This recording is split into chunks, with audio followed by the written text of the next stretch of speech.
Welcome everybody to Let's Talk About It. A podcast is a platform for real talk, real people, real topics, real conversations. Today I'm going to end this, guys, this story of mine. This is part 8, the last part of my story to where I'm at today. Episode 7, part 7, I was at the Jersey Shore talking about my life. The last part of my life in Jersey to, I had to leave, got divorced. So now I'm going to piggyback on that one. Okay. So this is part 8, right before I got divorced, me and my ex-wife, we talked about like leaving Jersey together, before the issues and stuff like that. And we was going to go to Las Vegas. And I was going to transfer with U.S. Foods, go to Las Vegas. And, we was going to start from there. We had everything planned out, then everything didn't go well. So I was like, I had to make a decision. Okay, I'm getting separated, I'm getting divorced. Do I want to go to Las Vegas? The bright lights, Sin City. I thought like, damn, I was gonna get myself in fucking trouble. Seriously, I was definitely gonna get myself in trouble if I went to Vegas. So all of a sudden, I went back on the app, for jobs and stuff like that. And Colorado came up. More money, never been there before, never set foot in there. Drove through it once, right, on one adventures, with my ex-wife when we was driving around the country together. But never really set foot in it. So I put in the application for Colorado, and they accepted me. But Vegas accepted me too. I was supposed to be in Vegas in May. And I was like, no, you know what? I'm going to Colorado. So it happened, I got there in March, but before that I had to pack up. Ex-wife left. She went on about her business, and I had to pack up. It was a tough time. You're getting separated, you're getting divorced, and you got to figure shit out. I thought that was it. When I was married, I thought that was it. I thought that was the last person that I ever will be with in my life. I know I talked about it before in the last episode, the last part, but we did have a good life. We had a great life. It just didn't work out. And, so I packed up a U-Haul, put my car on a dolly, on a trolley, on a trailer. And I drove across the country all the way to Colorado, to Aurora, Colorado. I was like, wow, this is some shit. And as I'm going across the bridge, right? I went across the Walt Whitman from South Jersey through Philly. Didn't have no remorse. I was like, wow, I'm leaving. Like, I was good with leaving. I really was. Because at the time, before I even left, I was going through a lot of shit. Fake friends, problems, divorce, petty jealousies, stuff like that. I went through a lot. I got tired of the fake friends because I was that guy back in the day. You probably know what I'm talking about. I was that guy back in the day. I was the first person to call you. I was always the first person to reach out to you. Be there for you every time you needed me. Every time. I was that person. And when I needed people, nobody was available. Nobody was around. It was only a couple people that I know in my life in Jersey and Philly that I can always say that they reached back out to me as well. My man Steve Schneider, good dude. My man Juan, my PR buddy. The sales family, Jimmy and Lisa. They were good people. A lot of good people. A couple of dudes from U.S. Foods, the Swedes. Listen, it's too many of y'all to really really like, recognize. I mean, but also, I mean, I don't really hear from y'all motherfuckers anymore either. But I do gotta give a shout out to my old manager Mike. He was there for me as well. Good dude. Best of luck to you, everything like that. So while I left Jersey, I had to stop by, my parents' grave. I said goodbye to them, and I had no remorse about leaving Philly, about leaving South Jersey. Philly's my home. You see in the background, Eagles, Phillies, Flyers. Born and raised in Philly, West Philly. No, please don't do that little West Philadelphia born and raised shit. It's bullshit. So, as I'm leaving Philly, I'm driving across the country. I was like, it's a brand new life, yada, yada, yada. I'm going to start over again. But, going through, thinking about other shit, and, is this the right move? I'm single now. Am I going to find the love of my life out there? Am I going to be a better person out there? Because I was taking all that negativity with me. If people from Philly and Jersey, you know how it is. A lot of negativity in Philly, a lot of negativity in Jersey. But it is what it is. We're just real passionate people. Some of us are real cool, some of us are not. It is what it is. But I'm always gonna love my city. So as I'm getting near Colorado, I'm in Kansas at this point, and Colorado gets the fifth largest blizzard in recorded history. So I'm stuck in Kansas, can't get there. I'm like, what the fuck am I doing? Like, I'm coming to a damn blizzard. This is March, okay, March. So I'm like, damn. So I had to spend the night. Then I finally drive into Colorado. Go up. You gotta drive up. It's a mile high. Get to Colorado, and the snow was like halfway gone. Because people know, if you live in Colorado, if it snows, it's usually going that day or the next fucking day. It's fucking crazy. So I get there. I finally get to my apartment. I'm trying to get acclimated to the air and stuff like that. And it's different. It's like wide open. It's like crazy. Everything's clean. All this shit. It's just fucking clean as hell. So I settle into my apartment. I go food shopping for the first time. Spend way too much fucking money. So, I finally get everything situated, get everything moved in, take the car back. Take the trailer back, the U-Haul back, and I'll settle it in. Now I have like a week to because the U.S. Foods gave me like a week to adjust to, so you get acclimated to the high altitude, which it was tough. I had to buy little oxygen tanks and shit like that to fucking breathe sometimes. It's fucking crazy. So, I decided, you know what? Fuck it. I know I still loved, my ex-wife. But I was like, no, I gotta move on. So I was on the phone with somebody from Jersey. He's like, yo, go on a dating app out there. Okay, no problem. I went on a dating app. So I went on, I think like two of them. Two dating apps.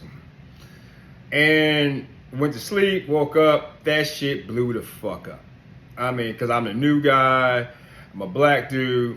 Because because at the time, Colorado was only 7% black.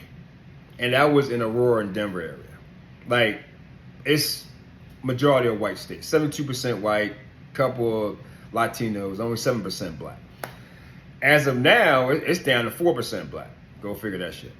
But Coloradans, I had to get used to them. I had to get used to the whole Colorado stuff. So, blew up on the site, started messaging people, getting very, very popular. I figured, they love black dudes out there, I guess, whatever. A couple of black chicks out there too, Spanish, everything. So I'm going through the whole dating process, talking to her on the phone and this and that. And, I meet some people, I'm not going to get all up into it, but except the first one. The first one was crazy. I met her that week. It was crazy. She was married, didn't tell me, I met a lot of married women. The women I was meeting out there, they were married. They wasn't, 100% truthful with their husbands or boyfriends or whatever, because like, you know, they want to experience a black dude, the whole myth shit with black dudes, what the fuck it was. And the Spanish ones, like a lot of Mexican, they didn't like, you know, they didn't want to deal with their own men, so they want to deal with black dudes too. Black women out there, it was weird type of dynamic out there as well. It was weird with the whole dating aspect or whatever. I was very, very popular. So I met a lot of different people. You know, I met my friend Laura out there. I mean, she was actually on my podcast. Straight friend. I love her to death. She's always going to be my friend from it. Great person. I just love her to death. She was just the best person ever. I mean, like, if you go back on my podcast, you know, she was with the whole uterine cancer, how she beat uterine cancer. And she will always be my friend. I love that girl to death. Funny as fuck. Go follow her. She's awesome. So, you know, go to US Foods out there. Whole different aspect. Bigger plant. They drive up in the mountains, you know, and you know what? I got blessed. I got spoiled, you know, lift gate every day, electric jack, you know what I mean? We didn't get all that all the time in Jersey. But, you know, I got blessed with it. I was going out routes, learning the area, you know, Aurora, Boulder, Bloomfield, Fort Collins, Loveland, meeting all type of different people. Also, yeah, shout out to Lori, girl. Straight up, love you. You're awesome. Like, congratulations on your relationship. Also, if you're watching this, I'm so happy for you. I'm so glad. I mean, you found love in your life. Shout out to you. You know, getting adjusted to the people. You know, especially Boulder. people from Boulder. You know, it's a little bit different out there. But getting acclimated to the air and the money, and it was a lot of money out there. It was good times. You know, I was having fun, going through the whole process. You know, met a girl named April in the very beginning, showed me around, was very loving. It was awesome. Good experience with her. Mexican girl, family oriented, love her to death, very, very supportive, very good.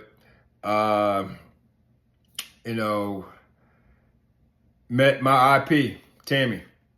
You know, yeah, she's an IP. She's an Italian princess. Never forget everything you've done for me out there. Thank you. You're a great person. You are definitely a good person. Hope everything's well for you out there as well. You know, so I'm going through the whole motions, but what I'm learning in Colorado, it's a different type of space out there. It's calm. It's cool. It's sarcastic. The Coloradans are very fucking sarcastic. And I'm an outgoing person. I'm from Philly. So, like, you know, if I say something, I'm coming off, I guess, loud. But they're all soft, mellowed. Like, and you have to get adjusted to the Coloradans. You know, they're a whole different other level. But they're not about a lot of drama. It's about a lot of peace and quietness and, you know, togetherness and shit like that. And that actually, I learned from the people I met and people I've been around at work and situations. 'Cause I delivered all over Colorado. North, south, east, west, Wyoming, going down to Mexico, Utah. I mean, all that Midwest stuff. Like, you learn how to be more patient, because I was not a patient person. Was not a patient person at all. But I learned that. I learned patience from Colorado. I learned how to be more responsible. Yeah, go figure that, because I was not responsible back in the day. You know, when you go back on my older episodes, I was not a responsible person at all. But Colorado changed me. It gave me something that I can, like, build upon. Peace. You know, and then I got into the gym out there, because that's like the thing out there. The gym or jogging or running. That's the thing out in Colorado. I got into it for the wrong reasons. You know, going through the whole dating aspect out there and stuff like that. You know, I was hearing negative stuff, negative thoughts. Like, man, like, you look bigger in your picture. You know, I was Little, I don't know. I don't know what I was back then. I've changed. My body has got a little bit more definition now. So I got into the gym. I got into the gym for the wrong reasons. I was trying to get chicks. I was trying to impress them. Because for the longest time, it was in my brain that I wasn't good enough for women out there. I wasn't tall enough. I wasn't big enough. Whatever, yada, yada. But then after a while, you do it for the wrong reasons. Shout out to my man Bobby at Anytime Fitness. He was one of my other guests too. He put me on the right path of learning. Doing it for the right reasons. Shout out to Alyssa. She worked. She was a regular person there, and she works there now. You're doing it for the wrong reasons, dude. Like if you think all women want that, you're fucking wrong. Some women do, some women don't. So I did it for all the wrong reasons. So I said, no, you know what? I am not going to do this shit anymore. So as I'm going through the whole process of Colorado and learning how to adapt and getting more calmer and less hyper, a little bit less hyper. Some people out there, if you know me, I was hyper, a little bit hyper. But trust me, if you knew me back in Philly and Jersey, I was too fucking hyper. But Colorado taught me how to be patient. Like I said, it just gave me more understanding and patience. Because in the beginning, I was not thinking like Colorado's going to be my jam. You know what I mean? They was too sarcastic. They can say whatever to you. You can't say shit back to them without them getting offended. And it's true. You Coloradans know that's how it is. But I started to learn how to appreciate it. I started to learn who they are, like how way they learn me. And I'm grateful that I went out to Colorado. I am very grateful. I think everything started to swerve when my youngest daughter moved out there. That was, it was different because I was so used to being by myself, and she moved out there, for reasons I'm not going to get into. But, and I was like, okay, I still want to be by myself. She's old enough to take care of herself now. She's doing her own thing. Because both my girls are very independent and very strong, very pig-headed. They're kind of like me a little bit. And I had to adjust to that. And I knew my girls could be okay. My boys, all I can say is mommy's boys.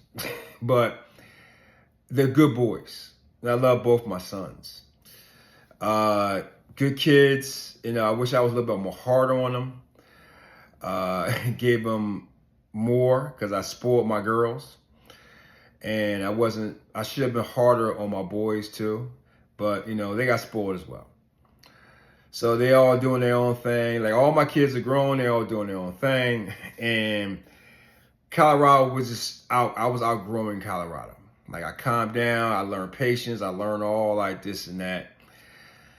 So then, I decided to put in for a transfer again. Originally I was supposed to go to Tampa. I was supposed to go to Florida. You know what I mean? Because, no, I'm sorry. Originally I was going to go to Arizona where my son was at. Be near him. I was like, no, you know what? His mom's already out there.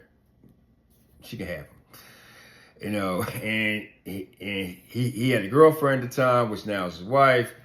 He's good. He's being taken care of. I'm good. I don't gotta be around him. Let him be a man. Let him be his own being. I was like, fuck that. I'm going to Florida. So I put in a transfer for Florida for Tampa, and I was like, Tampa area is a good area. So I put it out there, and they accepted me. And then a hurricane came. Fucked up all my shit. Now, this is when the beginning of badness just starts to fucking happen. Rolling down fucking hill. So Tampa was hurricaned out. And I was like, and I was impatient. And I should have waited. Because I said I learned patience, but I guess I didn't learn enough patience. So Charlotte came up. Where I'm at now. And, there was like It's like, yeah, go to Charlotte, man. It's diverse, a lot of diversity, stuff like that. And even though I had no problem living around 72% white, but you know what I mean, like I want to see more of my own too. You know what I mean, I had no issue with it, but you know, I want a little bit more diversity. Even though the people out there are good people. You know what I mean, there's no crime out there like that. You know, their crime is nothing how it is in Philly and Jersey. You know what I'm saying? Or you in Chicago or in LA or whatever. Colorado is Colorado. Very beautiful place. People you gotta get used to. But I thought it was a good experience for me. And it put me on my path. So I decided to put the transfer into Charlotte. And they accepted me. Like, oh shit. Okay. So I made an appointment for this apartment, where I'm at right now, for apartment complex to, you know, do all this. I was like, okay. Right, because I was scheduled to go on vacation. Because my son was asked his then girlfriend, Julia, to marry him. I was like, wow, this kid's getting married. Okay. So his wedding was coming up. Okay. So the Wednesday, I think the Wednesday before I was supposed to leave, the Wednesday before I was supposed to leave that following Wednesday, I get a FaceTime from my daughter, my oldest daughter, Sherelle. And she didn't look good. Like, you know, as a parent, you know when your kid looks good. You know, she was high. I mean, I knew she smoked weed. But there's something about her, she just didn't look totally there, right? And I was like, what's wrong with you? What the fuck's going on with you? Like, nah, Dad, I'm cool, whatever. So I was like, all right. So, like, you know, so we talk on the FaceTime. I tell a joke, I make fun of her, she laughs, right? Like we always do. So I go to work next day and the following day, and this is when I used to work on Saturdays too. Got done early, chilled out for a little bit, took an old man nap. I was like, I'm going to go to the gym. So I'm on the bench, and then like I usually turn off my phone during the gym, but I forgot. Then I get a phone call. And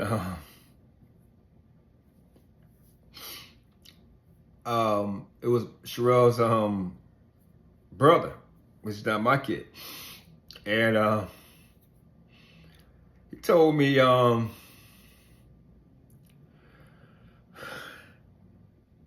I hear about Sherelle? I was like, what? He like, she died. And I didn't know what to say, right? I didn't know what to do. You know, I dropped the weights and I left it there. You know, I used to be rack. I didn't know what to do. So,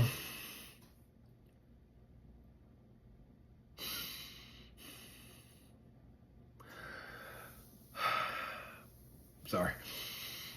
So I went home. I talked to him on the phone. He said that a friend came over there and they was trying cocaine. And it was laced with fentanyl. And you know, fentanyl is one of the #1 killers out there. So she took her little whatever, how way she did it. The friend left. She came downstairs. You know, she had my youngest grandson on her lap. The two others, the middle one was playing toys, and the other one was playing video games. And she, she collapsed in front of her 3 kids, my grandkids. My oldest was yelling. No response. He called 911. They got there. She was gone. She overdosed. It reminded me of the time when I was the last person to talk to my mom, and I went over there and I found her gone. So I found her. So first thing I did was just, first thing I did, I just fucking just called work, said, listen, I don't know what to do. It's like, listen, man, just go home, go to Philly, take care of it. You got leave. I was scheduled to go on vacation anyway. So I flew to Philly.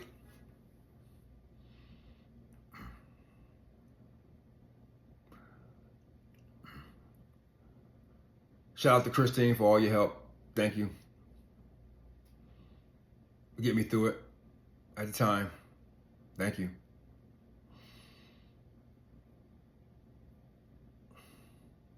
I get there. Even before I got there, I'm calling everybody, trying to talk. I didn't know what to say.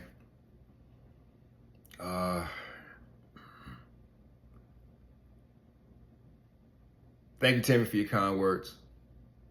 I know you didn't know what to say, but I appreciate you. I get to the funeral. I had to go through the whole process of burying my little girl. I was the last person to put the final veil on her face. Now, this is the time we buried her on a Friday. I had to get to Charlotte that Sunday to sign my lease. I'm trying to explain to the realtor, and she was like, listen, don't worry about that. I'll handle it. I'll have everything done for you. Take your time getting down. But at the same time, I'm burying my little girl. And a week later, it's on a Friday, I buried her. A week later, I had to be happy for my son's wedding. A week later. He was getting married. That was the most difficult time of my life.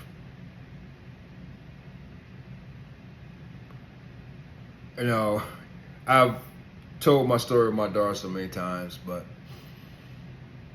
I miss her. It was something horrific. I hate drugs. Never done them. Never will. So after I put her to rest, I jumped in the car, drove down to Charlotte, got the apartment, signed the lease. Mine still haven't really it was hard to take all that shit in because you had to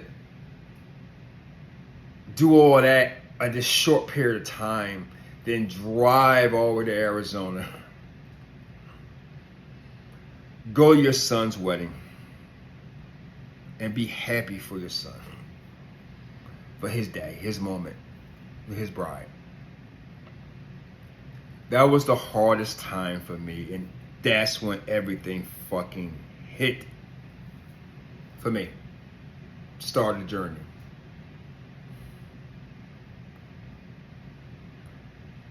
I celebrate my son's wedding. It's a great wedding. Then I had to go back to Colorado, pack up. I had one more day left on the route. On a Saturday, I'm not ashamed to admit it. I've said on another podcast, I tried to commit suicide because I couldn't take it anymore. I did. But it didn't work out. It wasn't meant for me to go. was meant for me to keep on living. I'm not gonna get into all the specifics or whatever, but I'm here. Okay?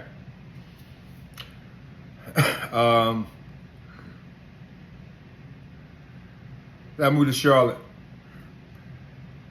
I just had to focus on me,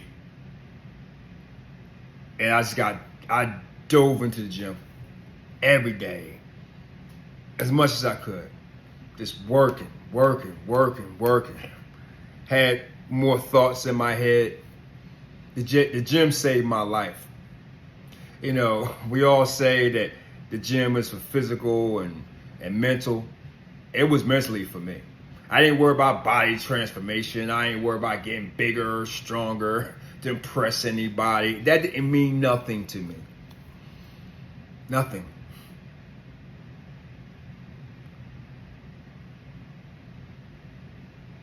I just wanted to work.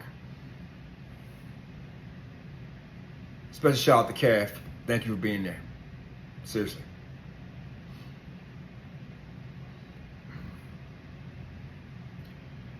But other people,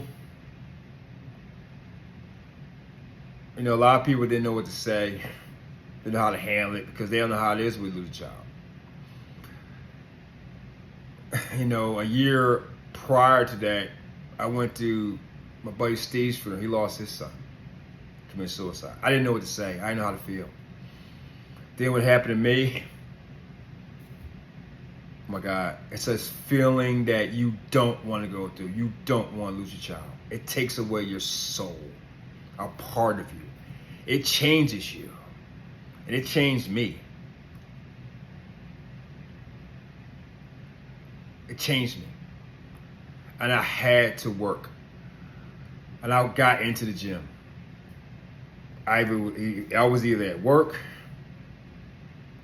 I was either at the gym, or my black ass was on that couch behind me. I just focused on me. Some people could understand, some people couldn't. You know who you are. The people who didn't. I'm not putting no shade, whatever. But when you lose something, it's hard to come back from. And I can't. I'll never bounce back from this. But now, I moved on. And I moved on. I focused on me. I focused on the gym. I started making content. You know, on Instagram, TikTok. Just, you know, put my stuff out there. That's what I thought you had to do to get popular or whatever. That was like, no. Put motivations out there. But I did meet some good people on TikTok and Instagram. I really did. You know what I mean? Nan, my woo Nan, thank you. Met you. Great friend. Can't take nothing away from you. Met a lot of other people on social media that I brought on my podcast. You know? A lot of people, my man Mario, brought him on there. Met him on there. You know, Sarah, love her to death. She's a great person. A legitly great person. And my PY, she drives me insane. She's like a little sister. But a lot of other people got into the whole gym content. That was to keep me active, keep me going. But majority of the time, I was in the gym because it saved me. You know, I fell into a depression a lot of times, which a lot of people don't know. Didn't have those thoughts again. But I tried to get through it. And the gym saved me. It made me focus and work. And made me reflect on who I am. To where people would say, I'm doing me. How many people have you heard, I'm doing me, I'm taking a break from everything? And it's bullshit. They still got the same issues. I had to learn how to let shit go. And at the time I was in Colorado, I met a good friend. My daughter-in-law is Julie's mom. Her mother, Julie. She was my friend.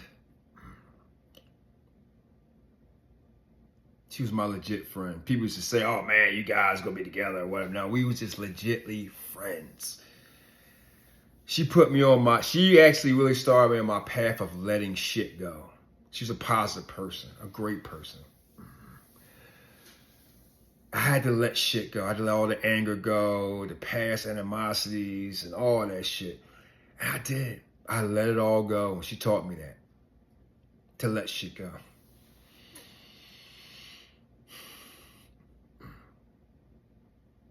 Then I was here in Charlotte. You know, I already lost my daughter. I'm working on myself.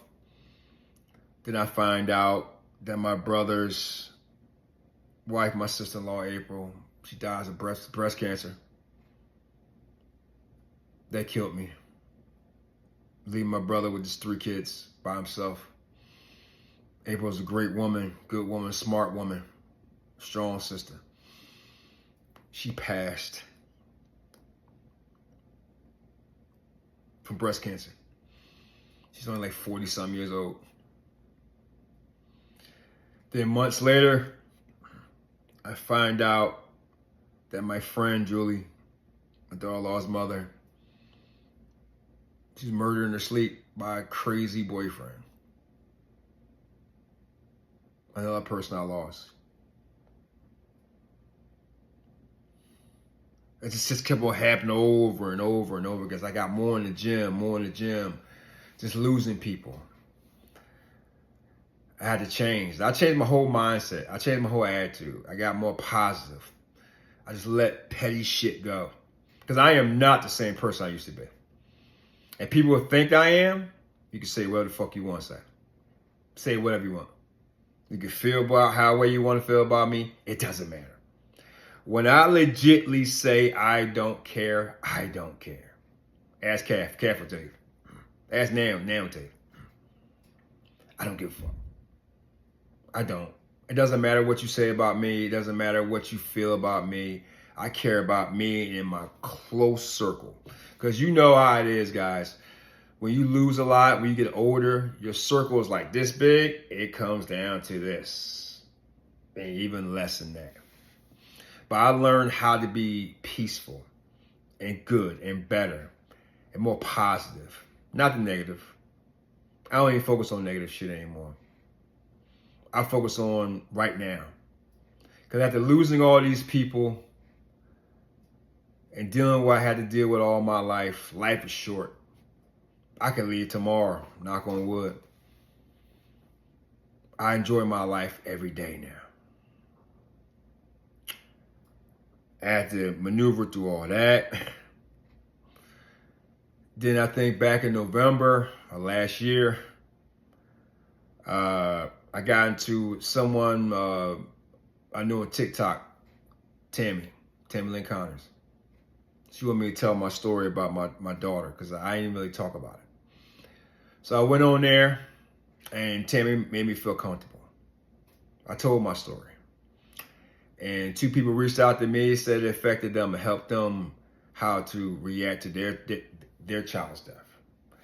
And they learned from me discussing my story. So after months putting work in and thinking about it, I started my own podcast. Let's talk about it. And it was tough in the beginning. It really was. It was very tough, but you know, shout out to Mark, helped me put it together and helped me start me off. Then I had to branch off my own. You know, and now I love it. Because this is the first thing I've ever done in my life that I enjoy doing for me. Majority of my life, I've always done everything for everybody else. Been there for everybody else. Fake friends, my kids, exes. I was always there for them. But nobody's there for me. But I was like, fuck this. I'm doing this for me and I enjoy it. I'm getting better at it. I'm good at it. Now, well, I'm so-called good at it. But I'm trying to get better at it. It's not about the money. Not about none of that shit. It's about stories. journeys. That's why I'm doing my story now. It's my journey to where I'm at now. There's a lot more to it, but certain things I'm not going to share on here, of course. Um, you know, I just want to just share my journey. And the whole podcast is about that too. People's stories, their journeys, their topics they want to talk about. And it's helped out some people. It's helped out some people. I've had some great stories, man, from when Tammy came on, Mark came on, Natalia came on, Sarah came on, Laura came on. Jamil, Blake, so many. And I got some good ones coming out. Booked up through all July and going into August. And I love doing it. It's not about getting paid. It's about giving back. It's about having good conversations. Helping other people. Because if that one story I put on my podcast can help somebody out or they can recognize or feed into it, or they can get something out of it, I did my job. Because once you plant that seed and somebody gets something out of it or learn from it or recognize it, they can spread it off into a new branch somewhere else. There's someone I know that got inspired by me doing a podcast. Like I got inspired by Tammy to do a podcast. They're going to start a podcast. And I'm going to be one of their guests. And I feel honored by that. This podcast means a lot to me. But there's one thing I've learned by telling this story, telling this journey,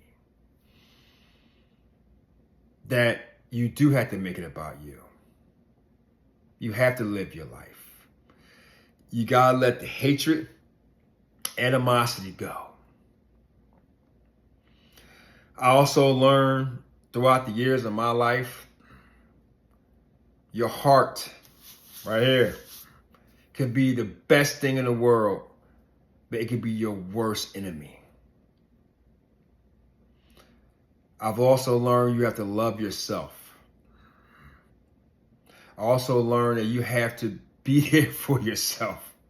Forgive yourself for your mistakes. And guess what? We're all human. We're going to make mistakes. Some of us are not fake book. You know what I'm talking about fake book. Where people think everything's perfect. Bullshit. It's bullshit. Nobody's perfect in this world. We all make fucking mistakes. Do I curse a lot? Yeah, I do.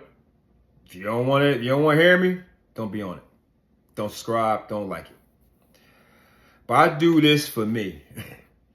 I tell my story because this is my therapy to get through everything I've been through in my life. And this is only some of it. There's like 5 more things I'm going to talk about in the future, like this separate little mini ones that it was too long for me to talk about that affected me. I need to get that out. It might help out somebody. I hope my story has helped out people. It might hurt some people's feelings. It might not. Some people are like, well, why wasn't I mentioned? Maybe you just wasn't part of the journey. It's not about you. It's not about mentioning you. It's not about making you sound good or making me sound good. This is about me. It's about my journey. It's not about giving you kudos. Oh, we did this, we did that. You should have said this, you should have said that. Blah, blah, blah, blah. It doesn't matter. Get your own fucking podcast. You say what the fuck you want to say. I have done the best I can in this world. I'm not announcing to everybody that I'm this great person. Because I'm not. You know what I mean? I'm not innocent. I've done my shit. I've cheated. I got caught. I got cheated on. But now I'm good. I'm good for me. I'm good for me now. And that's what you have to be. Like, this is my final message to people. Be good for you. Doesn't matter what they say, because I'm telling you right now, people are going to say whatever the fuck they want about you. You're this, you're that. Doesn't matter. Doesn't fucking matter what people say about you. It's what you believe about yourself. Because people love to talk a lot of shit, saying how good of a person they are. I'm a good person. I'm this, I'm that. You don't have to announce you're a good person to be a good person. Just be a good person. If you feel you have to justify being a good person by announcing it, how good are you? Seriously. I'm me. Accept me or not, I'm the realest motherfucker you ever gonna meet. You can say I'm am, you can say I'm not. It doesn't matter. Because my life goes on with or without you. I have a lot of respect and love for the people I mentioned. I do. Again, I have 4 children. My oldest son's mother couldn't have a better mother to her for him. My 2 youngest couldn't have a better mom to my 2 youngest. Could not have a better mom. Was married twice. Last ex-wife, it didn't work out, but we had a good marriage. For the most part. Now, we're not going to the specifics of why this or why that, because none of your fucking business. You know what I'm saying? I don't mean to sound like that, but it's true. But I put a lot of this stuff out there for some people. They can realize it. Some people can take something out of it. Some people can, some people can't. But again, no matter what you do, somebody's going to say something. I thank everybody for taking this ride with me. I love this podcast. I put everything into it because I'm passionate. I do it for my therapy and also to help whoever I can help. If that story can help people, because I want real people, not celebrities, not athletes, none of that shit. Guess what? They got stories all the time. You hear on the news every day. Real people, real stories, real topics, real conversations. Because we all go through something. We all have a story. We all have a journey. Except if you want to share it or not. I have no problem with sharing mine. Some people ask me, like, why are you doing this shit? It make you look bad. Because it's shit that I've done. I ain't running for fucking Congress. I'm not a fucking politician. Doesn't matter. But owning my truth and, taking accountability for what I've done. I'm not Mr. Innocent. I'm not. I'll never claim I am. But it's one thing I am, is me. Like it or not. I thank everybody for coming out and joining me on this story ride. I'm not going to put out too much more. Only like around 3 more mini ones. I know my next one is something that has haunted me for 45 years. It's the worst Christmas I ever had. I was 7 years old. Haunted me. I thought it was over when it came around a couple years ago. Shout out to my kids and my ex-wife for making that happen. I appreciate that. But yes, it's a bad story. But I need to get over it. And the only way I can get over it is I address it. Maybe somebody can understand, maybe other people can't. But thank you, ladies and gentlemen, for taking this ride with me. Some of you may agree with this, some of you may not. Doesn't matter. This is therapy for me and for people who have learned from my story, who have a better understanding who I am now. Thank you. I definitely appreciate you for listening and enjoying this ride with me. Please subscribe to this podcast. Go on the whole episodes and like them. The more likes I get, the more it puts me into a different algorithm. Like this one as well. Please, I appreciate you. I appreciate the love. I appreciate the respect. I respect myself. Other people may not. Some people may do, but some people may not. Doesn't matter. But thank you so much for joining me on this ride. Mad love to you. The people I mentioned, mad respect to you. Seriously, thank you so much for being there for me. And I will always be there for you, if I talk to you or not. You know, it's been a journey. You know, and I'm so glad I did this. I did it for me. I did it for me. Okay, ladies and gentlemen, this is it for me. Part 8 is done. Thank you so much again for all the subscribers to my podcast. We need a lot more. Keep on spreading the word. We have more great stories, make great content. And I will see you on the opposite side for another great episode of Let's Talk About It. Everybody have a good day, good week. Live your life for the day. We all not promised tomorrow. Reach out to other people. Reach out to people that we have not talked to. Let it go. Be there for them. Love them. Forgive them. Let it go. It's up to you. It's your choice. Peace.